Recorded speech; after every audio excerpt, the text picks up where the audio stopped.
ابو الحسن نے مغموم سا ہو کر جواب دیا، نہیں سلمہ، جہاز پر موسمی بخار تمہیں بہت تکلیف دے گا، تم تندرست ہو جاؤ گی تو میں دوسرے سفر میں تمہیں ساتھ لے چلوں گا۔ دیکھو میں تمہاری تیمارداری کے لیے خالد اور ناہید کو چھوڑ کر جا رہا ہوں، طلحہ بھی تمہارا خیال رکھے گا۔ اس نے آنکھوں میں آنسو بھرتے ہوئے کہا، نہیں، مجھے ضرور لے چلیے، میں آپ کے ساتھ ہر تکلیف برداشت کر سکتی ہوں۔ ابو الحسن نے کہا، سلمہ ضد نہ کرو، دیکھو تمہاری نبض کس قدر تیز ہے، بخار سے تمہارا چہرہ سرخ ہو رہا ہے، تم نے کبھی سمندر کا سفر نہیں کیا، میں جلد واپس آ جاؤں گا۔ نہیں، اس دفعہ مجھے معلوم ہو رہا ہے کہ آپ کا سفر بہت لمبا ہے اور میں شاید دیر تک انتظار نہ کر سکوں گی۔ ابو الحسن نے مغموم صورت بنا کر جواب دیا، سلمہ تم رو رہی ہو؟ کئی برس ہوئے میں نے تمہیں یہ بتایا تھا کہ مسلمان عورتیں مجاہدوں کو رخصت کرتے وقت آنسو نہیں بہاتیں۔ ان الفاظ نے سلمہ پر جادو کا سا اثر کیا۔ اس نے آنسو پوچھ ڈالے اور مسکرانے کی کوشش کرتے ہوئے بولی، میرے اس درجہ مغموم ہونے کی وجہ یہ نہ تھی کہ آپ جا رہے ہیں، بلکہ یہ تھی کہ آپ مجھے چھوڑ کر جا رہے ہیں۔ آپ اگر ایک بار مجھے میدان جہاد میں لے جاتے تو پھر شاید مجھے کمزوری کا طعنہ نہ دیتے۔ میں آپ کے ساتھ تیروں کی بارش میں کھڑی ہو سکتی ہوں، لیکن آپ کے انتظار میں ہر روز صبح شام کوٹھے کی چھت پر چڑھ کر سمندر کی طرف دیکھنا میرے لیے صبر آزما ہوگا۔ ابو الحسن نے جواب دیا، یہی صبر عورتوں کا جہاد ہے۔ جو کام مرد میدان میں نہیں کر سکتے وہ عورتیں گھر کی چار دیواری میں بیٹھ کر کرتی ہیں۔ عورتیں خالد رضی اللہ تعالیٰ عنہ اور مسنہ رضی اللہ تعالیٰ عنہ نہیں بن سکتی، لیکن ان کی ماؤں کا رتبہ حاصل کر سکتی ہیں۔ آج ہمارے سپاہی اپنے گھروں سے کوسوں دور لڑ رہے ہیں اور ان کے عزائم وہ عورتیں بلند رکھتی ہیں جو صبر و استقلال سے گھروں میں ماؤں، بہنوں اور بیویوں کی ذمہ داری سنبھالے ہوئے ہیں۔ ان پر اعتماد کی بدولت ان کے دل میں یہ خیال بے چینی پیدا نہیں کرتا کہ گھر پر ان کے ننھے بھائیوں اور بچوں کا کیا حال ہوگا۔ سلمہ تم ہی بتاؤ، کیا وہ سپاہی جسے یہ خیال ہو کہ اس کی بیوی رو رو کر اندھی ہو گئی ہوگی اور بچے گلیوں میں ٹھوکریں کھا رہے ہوں گے، ایک بہادر کی طرح مسکرا کر جان دے سکتا ہے؟ فرض کرو اگر میں نہ آؤں تو عرب کی دوسری ماؤں کی طرح خالد کو جہاد پر رخصت نہ کرو گی؟ سلمہ نے جواب دیا، آپ یقین رکھیے اگر آپ خالد کے لیے ایک برا باپ بننا گوارا نہیں کرتے تو میں بھی بری ماں بننا پسند نہ کروں گی۔ شام کے وقت ابو الحسن کا جہاز روانہ ہوا۔ سلمہ ناہید کے ساتھ چھت پر کھڑی سمندر کی طرف دیکھ رہی تھی۔ ضبط کے باوجود اس کی آنکھوں میں آنسو آ گئے۔ ناہید نے کہا، امی جان، آپ نے ابا جان سے وعدہ کیا تھا کہ آپ ہمارے سامنے نہ آنسو بہائیں گی اور نہ روئیں گی۔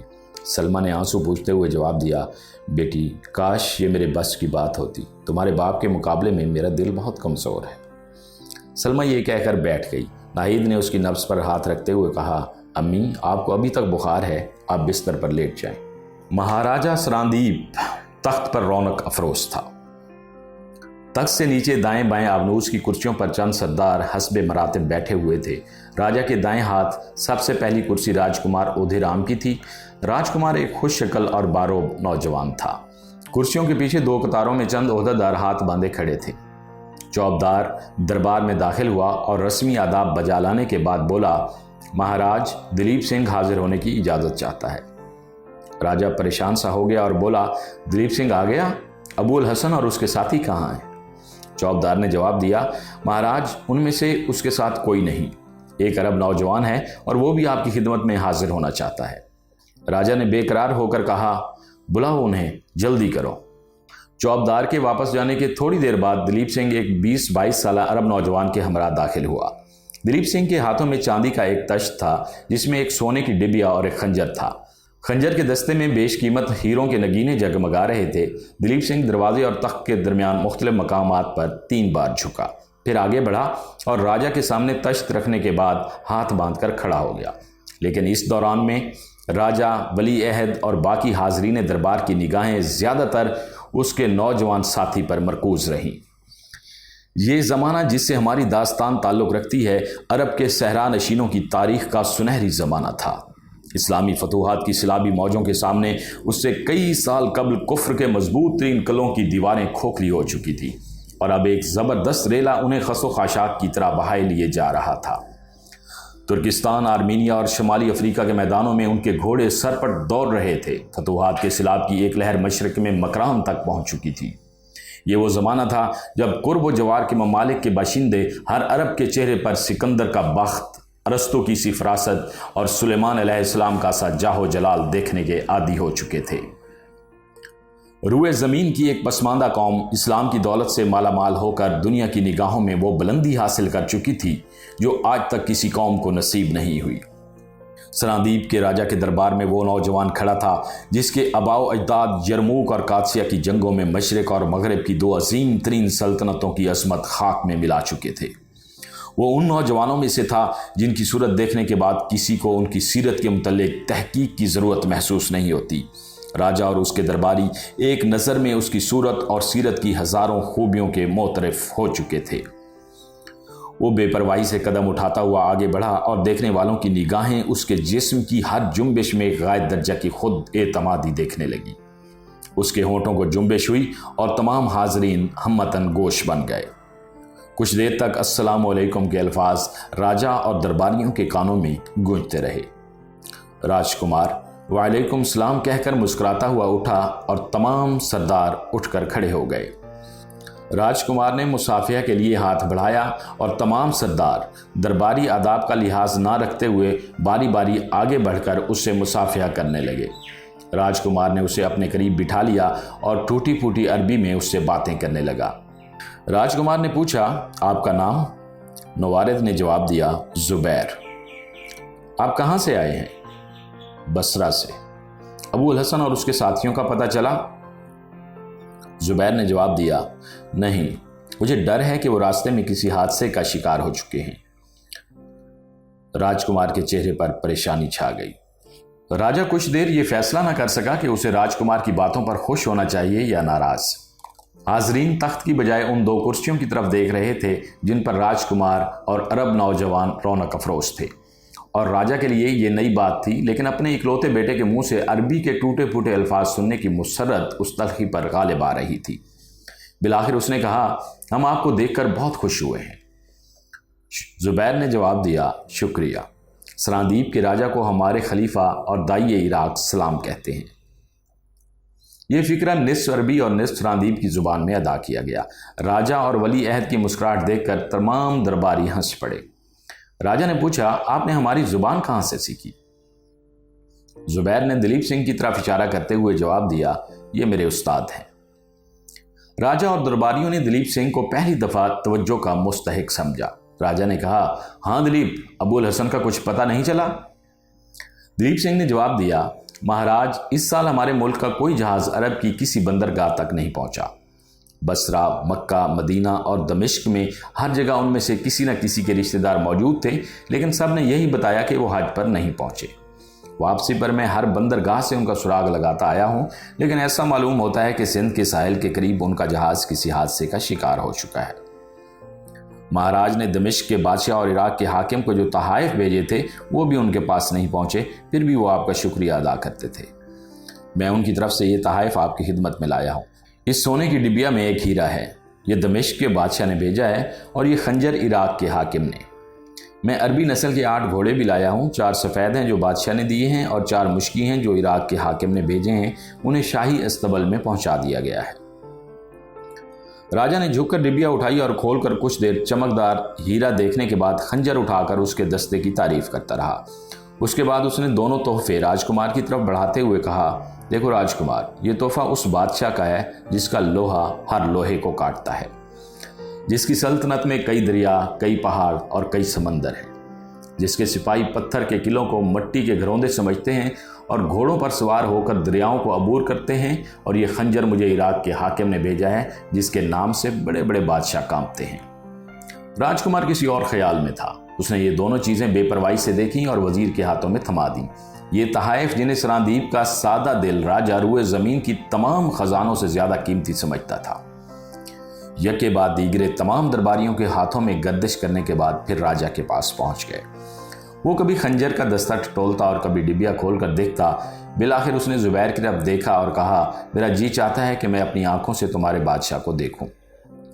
زبیر نے کہا، ہمارا کوئی بادشاہ نہیں ہے۔